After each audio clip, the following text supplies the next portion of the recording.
you guys, it's Amara Berg here with Keller Williams. I'm actually at one of my open houses on a property I just listed here in San Diego.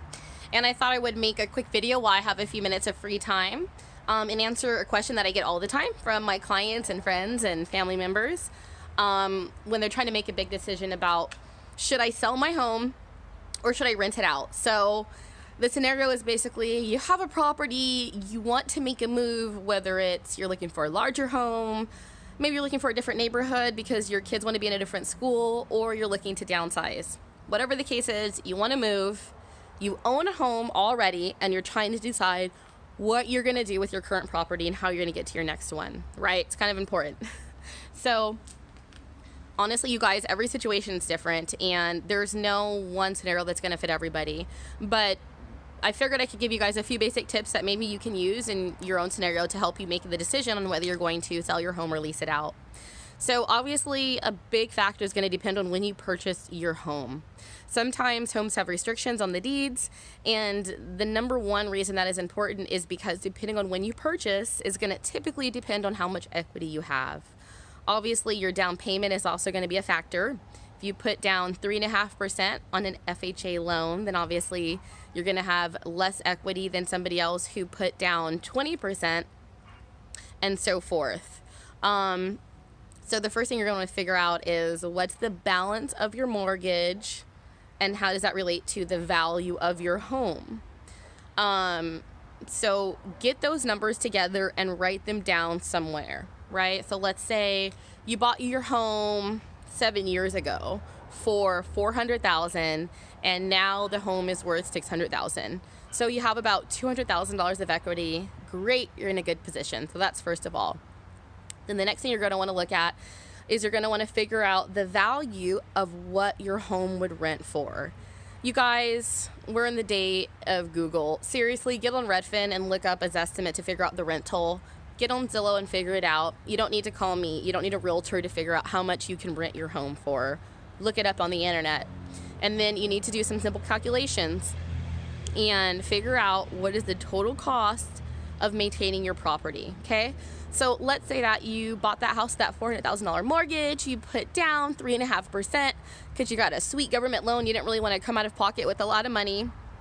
And let's say right now that house would rent for about $1,600. So now you need to figure out what's the maintenance cost of it, right? So how much is your mortgage, your principal, your interest? How much are your taxes? How much is your insurance? And then guys, you're also going to want to factor in how much are you going to pay for sewer? How much are you currently paying for your trash? And how much are you paying for landscaping? If you have a pool or a spa, include those also in that cost, because I'm telling you what, I own a few properties myself, and you don't want to rely on a tenant to maintain the landscaping on your property or your pool. They're never going to take care of it like you will, okay?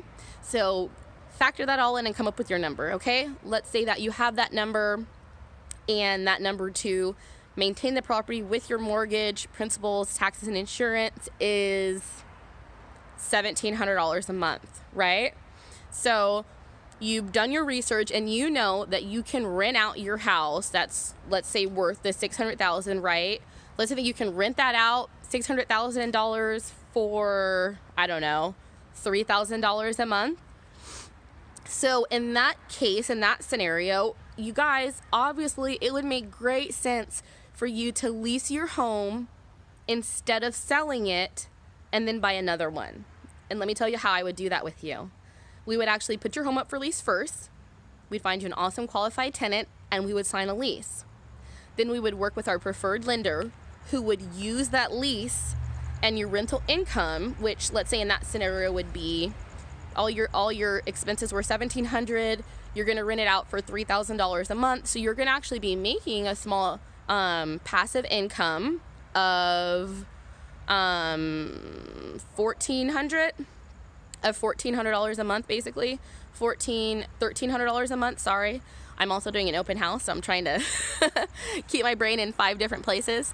But you would actually be making about $1,300 a month. So in that scenario, I would advise my client, listen, if you want to build a real estate investment portfolio, then go ahead and keep the property that you're currently in. Let's rent it out. We can actually use that income to help you qualify for a larger home. and then we'll start looking for your dream home as soon as we get it rented out.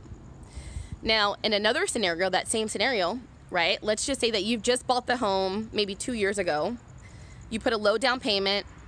You don't have a lot of equity. Maybe you only have like 5% equity, okay? So let's say in that scenario, you bought the home a few years ago for $500,000. The home is now worth $575,000. Your total expenses per month are $2,500, but you can only rent the home for $2,500. So in that instance, I would give you the option and I would say, hey, look, you can keep it rented and keep it as an investment, which honestly, I think is still a better idea than selling it, because in 30 years, you're going to have a home at that point that's going to be probably worth $800,000, $900,000. It's going to be completely paid off. And you're not even the one that paid it off. Other people who have been renting the home have been paying it off for you. And you're really not even maintaining it. You can just have a property manager do all the legwork and take like a few $100 off of the top, which is really not much. Or if you were going negative, then I would say, hey, listen, friend, if you want to rent it, you can do that, but you're going to be going negative.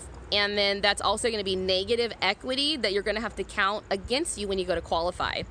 So instead of helping you, it's actually going to hurt you and give you less purchasing power. So you can see that in those two scenarios, it's really just different depending on the scenario. It depends on how much you bought the home for and when you bought it.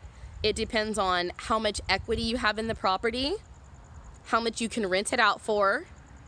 And then also, guys, you're going to want to keep in mind where you're going and how much you're going to be paying for your new home.